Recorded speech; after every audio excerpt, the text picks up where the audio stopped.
मुंबईमध्ये नुकत्याच संपन्न झालेल्या ठाकरे बंधूंच्या विजयी मेळाव्यानंतर राजकीय वातावरण चांगलंच तापल्याचं पाहायला मिळतं।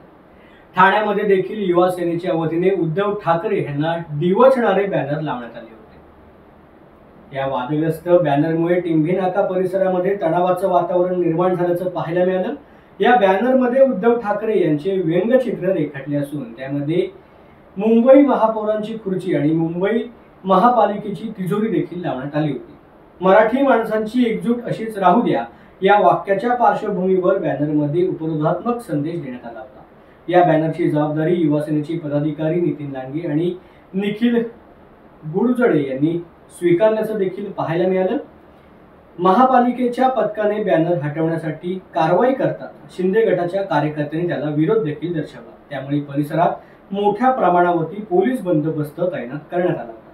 अखेर पोलीस बळाचा वापर करत बॅनर हटवण्यात आलं। दरम्यान हिंदी सक्तीचा निर्णय मागे घेतल्यानंतर मुंबईमध्ये उद्धव ठाकरे आणि राज ठाकरे यांनी आयोजित केलेल्या भव्य मेळाव्याला मराठी जनतेचा मोठा प्रतिसाद मिळाला होता। या पार्श्वभूमीवर राज्यामधील विविध ठिकाणी बॅनरबाजी देखील सुरू झाली असून ठाकरे आणि शिंदे यांच्या शिवसेनेमधील संघर्ष पुन्हा आता उफाळण्याची चिन्ह निर्माण झाले।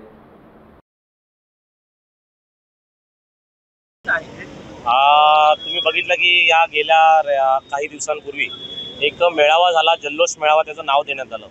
त्या मेळाव्यामध्ये दोन भाऊ एकत्र आले असं दाखवलं गेलं की माननीय राजसाहेब ठाकरे असतील किंवा उद्धव ठाकरे असतील ते एकत्र आले असतील, एक कुटुंब म्हणून एकत्र आले असतील, तर आम्हाला खरंच त्या गोष्टीचा आनंद आहे। पण जेव्हा ती भाषणं सुरू झाली तेव्हा आम्ही सामान्य नागरिक आहोत बघा, आम्ही आमच्या घरामध्ये टीव्हीवर जेव्हा ते बघितलं तेव्हा प्रथम जे भाषण झालं माननीय राजसाहेबांचं, त्या भाषणामधनं राजसाहेबांची मराठी भाषेबद्दलची पोटतिडकी, मराठी भाषेबद्दलचा आदर आणि मराठी भाषेवर जो अन्याय असं ते म्हणतात की जो होतोय त्याच्याबद्दलची भावना ही आम्हाला दिसून आली आणि त्यामुळे तो गोष्ट आम्हाला एखाद्या वेळेस आम्ही एक्सेप्टही करू। पण दुसऱ्या वेळेस जे भाषण सुरू झालं उद्धव साहेबांचं, त्या उद्धव साहेबांनी फक्त सत्ताधाऱ्यांवर, आमचे माननीय उपमुख्यमंत्री एकनाथ शिंदे साहेब असतील, फडणवीस साहेब असतील, अजितदादा असतील, हे महायुतीचे जे सरकार आहे जे आज खूप मेहनतीने जे काम करते महाराष्ट्रामध्ये, त्यांच्यावर फक्त टीका करण्याचं काम केलं। मला कसं मुख्यमंत्री पदावरनं उतरवण्यात आलं, माझ्यावर कसा अन्याय करण्यात आला, माझी लोक कशी पडून नेली, माझं हे केलं, माझं ते केलं, मला किती त्रास झाला,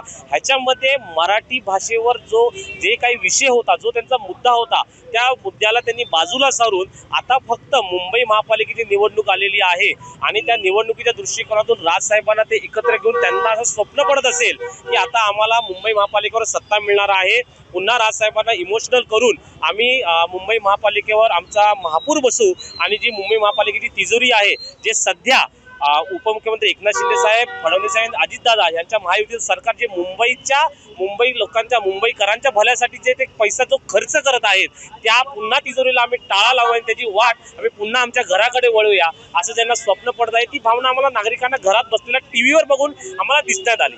त्यामुळे लोकशाहीने जो आम्हाला अधिकार दिला आहे त्या अधिकाराचा आम्ही पूर्णपणे वापर करून एका व्यंगचित्रातून आम्ही आमच्या मनातील भावना आम्ही ती व्यक्त केलेली आहे।